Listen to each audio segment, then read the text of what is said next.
கலைஞரின் கருத்துக்களால் புரட்சி பிறந்தது. கலைஞரின் எழுத்துக்களில் சமத்துவம் தழைத்தது. கலைஞரின் கையெழுத்தில் மாநிலமே புது மாற்றம் கண்டது. கலைஞரின் பார்வையால் அடிமை விலங்குகள் உடைத்தெறியப்பட்டது. அம்பேத்கர், பெரியார் ஆகிய இரு பெரும் வல்லவர்களின் ஒரு சேர்ந்த நபராக விளங்கி சமுதாயத்தில் நெளிந்து கொண்டிருந்த அடிமைத்தனம் மிகுந்த புழுக்களை நசுக்கினார் கலைஞர். கலைஞரை ஒரு காரியவாதி என்றே குறிப்பிட்டாலும் தவறில்லை. தான் கொண்ட கருத்தில், தான் எடுத்து வைத்த அடியில் ஒருபோதும் பின்வாங்காது தான் நினைத்த காரியத்தை நடத்தி முடிப்பவர்.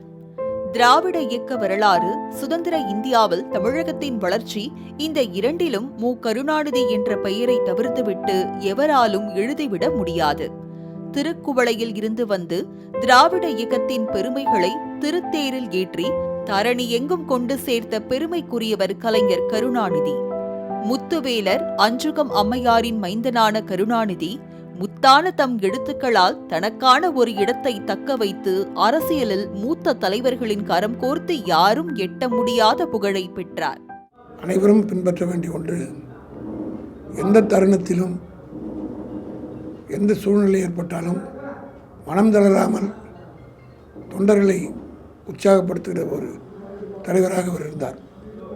எந்த விதமான சோதனைகள் வந்தாலும் அதை தன்னுடைய முகத்தின் மூலமாக தொண்டர்கள் காட்டாமல் சிரித்த முகத்துடன் தொண்டர்களுக்கு உற்சாகம் ஊட்டக்கூடிய ஒரு தலைவராக வாழ்நாள் முழுவதும் இருந்தார்.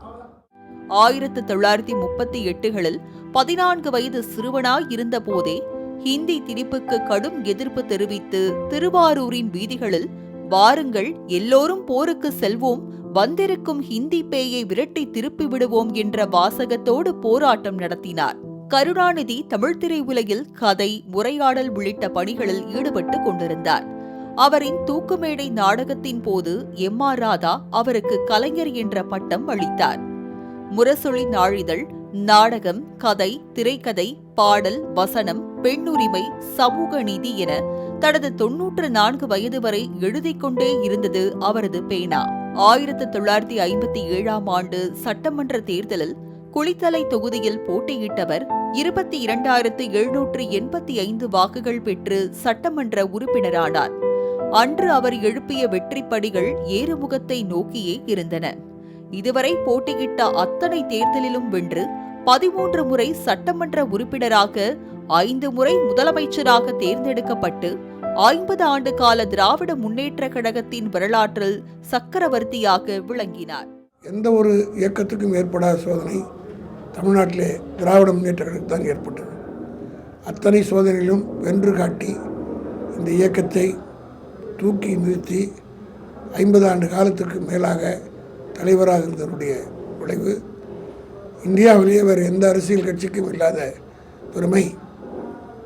ஒரே சின்னத்திலே கட்சி தேர்தலில் போட்டியிட துவங்கிய 57 இன்று வரை ஒரே சின்னத்தில் போட்டியிடுகிற ஒரு கட்சியாக திமுக இருக்கிறது என்று சொன்னால் அந்த ஒட்டுமொத்த பெருமையும் கலைஞரை தான் சேரும்.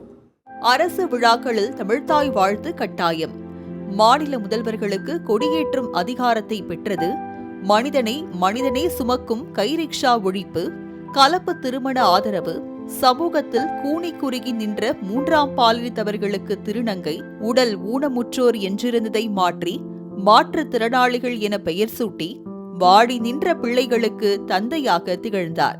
அன்னை தமிழுக்கு செம்மொழி விழாவும் எடுத்த அரும்பெரும் தலைவர் அனைத்து சாதியினரும் அர்ச்சகர் ஆகலாம் என அறிவிப்பை வெளியிட்டு சமூக நீதி காவலரானார்.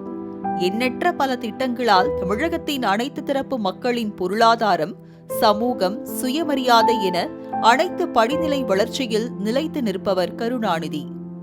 ஓய்வு வயதை எட்டிய போதும் ஓய்வறியாமல் உழைத்தார். நாடி தளர்ந்த போதும் நாட்டின் நலனில் குறியாய் இருந்தார். சற்று இடைவேளை கிடைத்தாலும் அடிமைத்தனத்தை புகுத்த நினைக்கும் ஏராளமானோருக்கு சவாலாய் நின்றார்.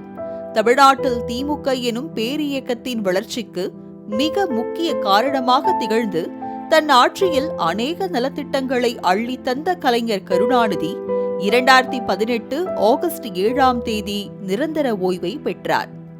உயிரோடு இருந்தவரை பல போராட்டங்களை நடத்திய அவர் மறைவுக்கு பிறகும் அவரை அடக்கம் செய்யவும் போராட வேண்டி இருந்தது. நீதிமன்றம் வரை போராடி மெரினாவில் அடக்கம் செய்ய அனுமதி பெறப்பட்டது. கலைஞர், அதாவது அவர் உயிரோடு இல்லை என்ற ஒன்றை தவிர அவர் நினைத்ததெல்லாம் இன்றைக்கு தளபதி மு க ஸ்டாலின் அவர்கள் நிறைவேற்றி வருகிறார். அவர் இருந்தபோது இந்த இயக்கம் எப்படி உயிரோட்டம் உள்ளதாக இருந்தோ அதே போல் அதே உயிரோட்டத்தோடு இன்றைக்கு வைத்திருக்கிறார். அதான் சொன்னேன், கலைஞருங்கிறது உருவம் இல்லை, அவ்வளோதான்.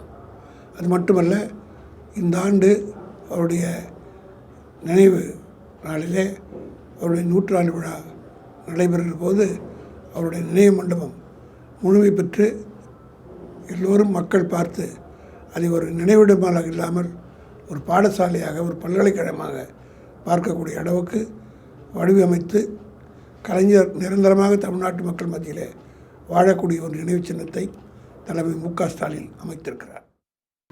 இதனால் இறந்தும் வென்றார் கருணாநிதி என்று அவர் பலராலும் நினைவு கூறப்பட்டார். இத்தனை பெருமைகளுக்கும் சொந்தக்காரரான அவர் மறைந்து இன்றோடு 6 ஆண்டுகள் நிறைவு பெற்று 7ஆம் ஆண்டு தொடங்குகிறது. மாலை முரசு செய்திகளுக்காக ஒளிப்பதிவாளர் பிருத்திவிராஜுடன் செய்தியாளர் செலினா.